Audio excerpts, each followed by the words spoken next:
Bonsoir à tous, vous êtes sur Lancer Critique et aujourd'hui nous allons nous intéresser à Warcry et plus précisément aux Bone Splitters afin de savoir si c'est une bande qui est faite pour vous.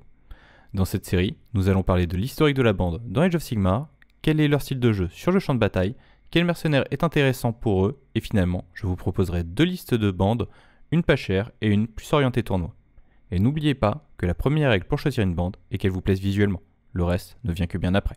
Les Bone Splitters sont considérés comme imprévisibles et bizarres, même du point de vue des autres Oruks. Alors que l'énergie primaire de la WAG bout dans les veines de tous les orques, elle a une signification particulière pour les Bone Splitters. Ils la ressentent en permanence, dans leurs os, comme un tambour les poussant à avancer.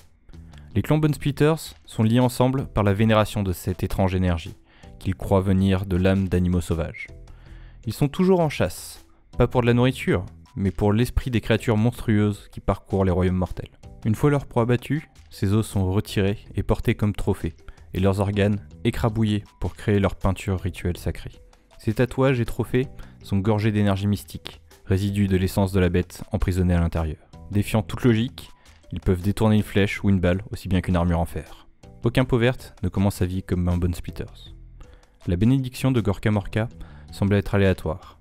À la bataille, un peu de la fureur aveugle de Gorka Morka entre dans le crâne de chaque Oruk. Des fois, cette fureur continue alors que le combat est terminé.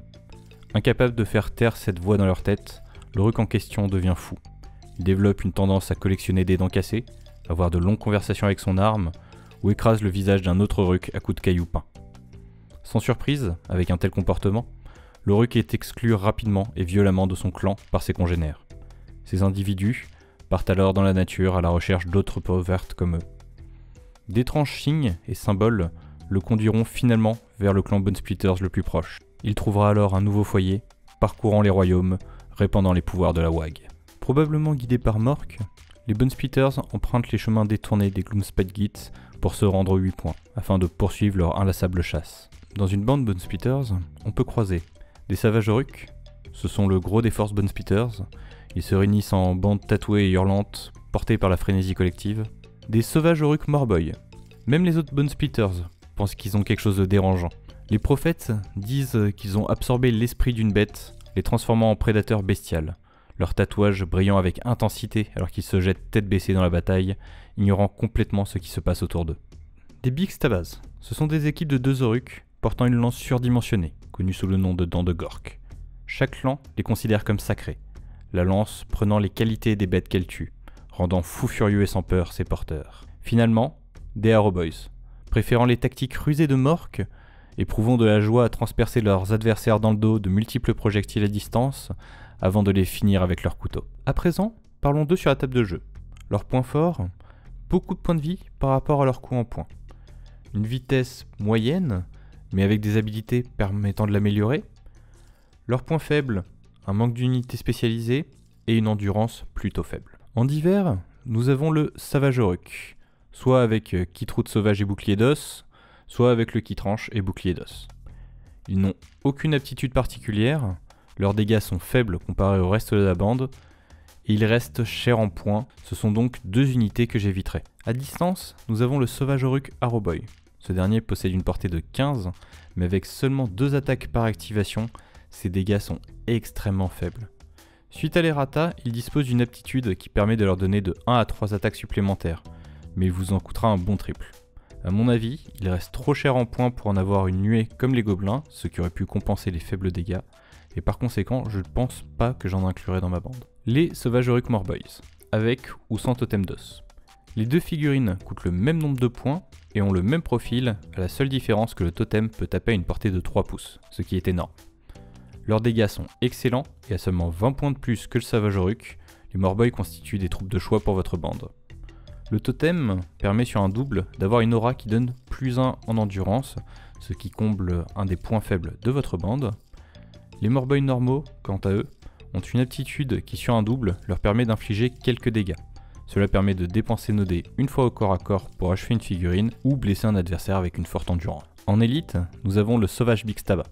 C'est l'unité qui a le plus de points de vie de votre bande, et ce pour un prix très raisonnable, ce qui en fait la mieux disposée pour les objectifs, et surtout ils font énormément de dégâts, pouvant tuer les ennemis même les plus lourdement protégés avec leur force de base de 5. Votre leader a l'aptitude, sur un triple, d'augmenter la valeur de mouvement des figurines amies à 6 pouces.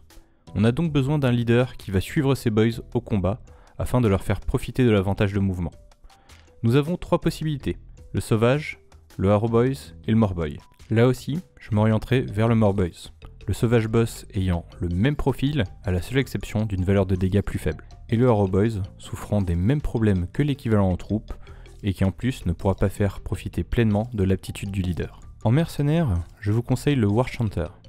Même s'il est plus lent que le reste de votre bande, avec ses 35 points de vie et son endurance de 5, il dispose de la résistance qui manque à la bande, et son aptitude sur un double permet d'augmenter de 1 les attaques d'une portée de 3 pouces ou moins des figurines à 6 pouces de lui.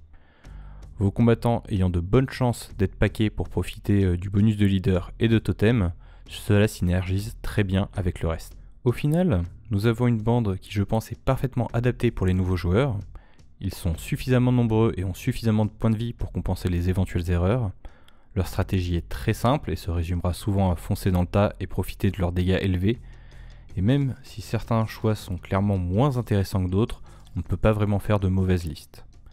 Elle n'en demeure pas moins une bande très intéressante pour les joueurs confirmés, qui trouveront sûrement leur compte dans les placements de leur bande afin d'exploiter au mieux les bonus de zone des différentes aptitudes. Que vous vouliez juste essayer Bone Splitters ou que vous vouliez faire une bande plus orientée tournoi, l'investissement sera le même avec une unique boîte de Savage Orruk qui comporte 20 figurines pour faire votre bande, ainsi que toutes les modifications que vous souhaiteriez y apporter. En leader, je prendrai bien évidemment le Savage Morboy Boss. Ensuite, 2 Big Stabas, qui me serviront soit pour tuer, soit pour encaisser les dégâts pour les objectifs. Et finalement, je prendrai un mix de 2 Morboys et 2 Morboys avec Bone Totem, afin de me laisser plus de choix sur la façon dont dépenser mes dés d'aptitude. Si vous souhaitez intégrer le Warchanter, je supprimerai un Big Staba et passerai sur le Sauvage Boss. Voilà, j'espère que cette vidéo vous aura permis de savoir si les Bone Splitters est une bande pour vous. N'hésitez pas à me signaler dans les commentaires quelle bande vous voudriez voir ensuite. Tout sweet!